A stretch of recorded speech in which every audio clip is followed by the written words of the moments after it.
Hello, so in today's video, what to expect, where we're going to be talking about the basics of braking techniques, the little postures that you can adopt, how to use your fingers, and of course, I'll be climbing on the bikes to show you how it's done, and it will end up with a little footage of me in action. And at the end, I will be answering a famous question: why do riders dangle their legs when they're braking hard? So stay tuned, hit the subscribe button if you haven't yet, enjoy.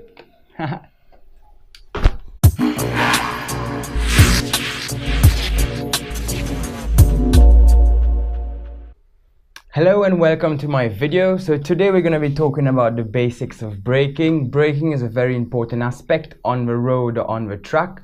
The stopping distance is always very important and something to know about. So you should always cultivate yourself on the best ways to brake, and also think about practicing your braking, okay? So braking has many techniques. You can be using one finger on the brake, two fingers on the brake, three fingers on the brake, or even four fingers on the brake. You need to decide which one is your style and which one gives you the best braking power by keeping stability on the bike. You can also be braking with two odd fingers like this and keeping one finger onto the throttle. That allows you to have a better throttle control as you're riding on the track. Also, there will be a slight lean angle as so to the side as when you're braking on the track, to be able to get the elbow style out and be still touching the brakes. So braking is a very vast subject, and today we're only talking about the basics. I will be making another video, of course, to explain the more advanced braking techniques, which will be more related for track riders and racers. Okay, so today we've spoken about the fingers. Always be practicing these exercises with the fingers and practice your speed of reaction onto the brake. So this is a little exercise you can do. Very simple, very basic. You practice that a few times. Try to do it 5 minutes a day for 1 week and see how quickly you can improve, because this definitely can save your life in a case of emergency braking. And there is also a very important exercise to be doing. So what will you be riding like? You're going to be riding a single breaker with only the front brakes, or also will you be using the back brakes? Because you can do a bit of both. You see, at high level racing we use the front and the back brakes, but that's a very long story to explain in a basic video, but we can be using both. Before you come to a professional level, we use only the front brake, and in the dry conditions the front brake is responsible for about 90% of the braking, and using the back brake for only about 10%. So if it was to be wet conditions, this would be changing. We would be using about 75% on the front brakes and about 25% on the rear brakes. If it was to be extremely wet conditions where it's really slippery on the front, then this might change to 60% in the front and 40% rear brake. Okay, if you were to be braking on a downhill, my advice to you is a fraction of a second before you apply the front brake, just touch this back brake, which will squat the bike down, and when you use the front brake, then the bike squats flat and you will have a better corner entry, more braking power and more grip going in, and you will be more low down to the ground, so the bike stay compressed and you trail brake in. Trail braking is an advanced technique which will be for the next video. So for now, let's talk about the basics. So after you've been practicing the exercise of the reaction time, you should do an exercise, for example, which will be take from a cone to a cone, whichever point. It cannot be cone, a line on the road to another line on the road, and practice your braking distance on about a 15-meter distance. Try to come at about 40-60 kilometers. Try to come at the same speed every time, and then you will do 3 times emergency braking using only the front brake.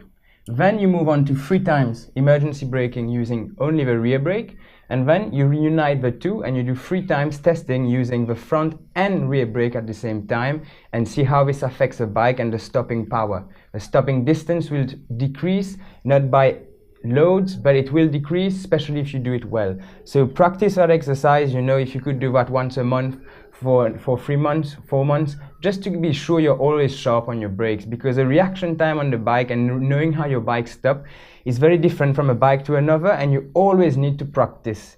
So make sure to check your brake pads, make sure they are good, that your discs are not too loose or too thin. All these aspects are very important when you're going to be talking about a safe braking. Okay, so now how to set up yourself on the bike, the posture. The posture is fairly simple. You know, when you're going to be braking, you have to squeeze the legs in the tank as tight as you can. If you were to be going to the right or the left, you would be moving your bum before the braking, but this is for advanced braking, and now we're talking about the basics. So as a basic rider on the road, hold the tank tight, knees in, and brake. You can use the feet as so, blocking the heel onto the pegs on both sides, digging the knees into the tank. This will hold you and allow you to not put too much weight on the front, because if not, you will be going on the front wheel and lifting the rear end, and that's not what you want to do. This will decrease your stopping distance, and that might mean hitting into a lorry or whatever is in front of you and you're trying to brake before it. So always you just come to the braking, bum, knees tight to the tank, push your bum back, and you will not be falling onto the bike. You must not fall like this as you're braking. Or also, if you don't hold the legs tight, you will explode your testicles, because it's gonna hit hard. You're gonna just slide to the front, and that's not good. That's castration live and direct, you know. If you brake too hard without holding the legs tight, you're gonna destroy them balls and you cannot use them no more. No riders want that. So guys, be careful of that. So now what you're about to see is a video on board of me riding in the SV. It was a few years ago racing, and you're just gonna have a front cam showing you a bit how I position myself and how I use the fingers on the brakes. Hopefully that can help. Also, you will see how I put the gears down and you can hear the sound of the engine, and how I use the braking power of the engine as a rear brake basically, and then you can just feed it in with the clutch and just use it basically as a hand brake, you would have on a scooter, you know, the rear brake on the top. So guys, enjoy this.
So now, what are we going to talk about?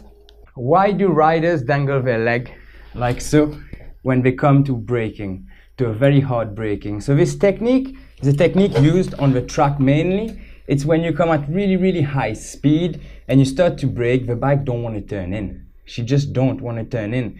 And by pushing your foot like this forward, it kind of flip the bike towards the side you want to turn in. But also where it helps a lot is that when you start to have the back end sliding coming into a corner, okay, it can easily slide. If you're going to turn right, it's going to start to slide to the right, but very often the bike picks up and goes to the left.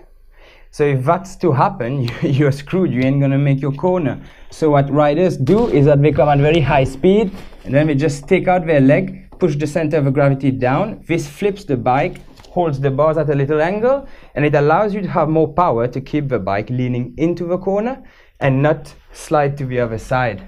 So this is why riders do this, and it's a very good technique. But to be honest with you, before you have use of it, you have to be very fast, and you really have to be pushing the bike to the limits and making her not able to turn in the corner, and that's a way to force her through. So yeah, this is a myth, this is what it's for, and this is why you see all the GP riders do it. Very useful technique when you know what to do. So guys, I hope you enjoyed this video, short and sweet, a few basic techniques. If you want to clarify a few points, please leave a comment below and I will be very happy to answer your questions. Guys, if it's your first time on this channel and you want a lot of useful tips weekly, just hit the subscribe button, like and share, leave a comment, show me your support by hitting the like button. And don't forget to check my website, lukemohammed.com. Very interesting content on there, and I will see you on the next one. Enjoy.